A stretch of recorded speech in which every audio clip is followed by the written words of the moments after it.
My naam is Akira. Ek gaan by Neerburg skool primair. Ek is 8 jaar oud. Ek hou van netbal, want dit is lekker. Ek wil eendag wees 'n juffrou, 'n Afrikaanse juffrou. My neef se naam is Enriks. Sy pa kwam vir ons by my huis en daarna kom ons hospitaal toe as het ons sy pa se kantoor. Daarna kom ons hiernatoe en daarna speel ons. Ons hou van onkleed. Ek was lief vir my neef. Ek het nou interview doen met my neefie. Vertel my van jouself. My naam is Annerit. My van is Abrams. Ek was 12 jaar oud. What do you like to do with me? I would like to play with you. Aan. Hoekom kom jy hier by die hospitaal? Hulle moet vir my toets. Ek is autisties. Hoekom as jy lief vir my as jou niggie? Dan sê ek om van my. Geef van my om. Wat het jy gehou van Ariëts radio? Fijn. Is daar enige iets else? Nee. Baie dankie vir die onderhoud. Dankie. Vertel my meer van jouself. My naam is Prins Daniels.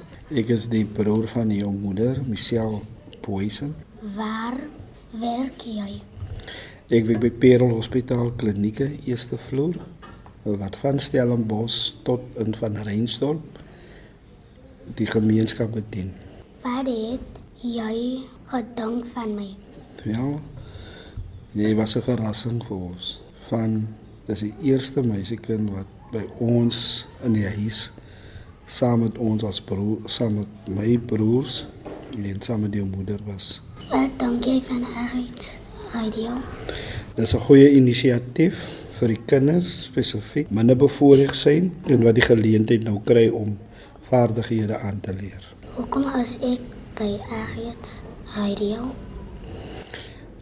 Ek het die geleentheid gesien om vir u saam met u neefie te bring Enriks, want julle twee is baie geheg aan mekaar en tydens hierdie vakansie wil hy nog steeds by u gewees het.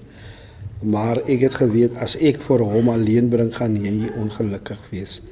So ek het nou vir albei gebring sodat albei iets kan leer tydens die vakansie. Is dit enige iets al wat jy wil sê? Enigiets anders, jy moet net mooi leer, hard leer en sodat jy kan toekoms het. En ek is baie lief vir jou. Dankie.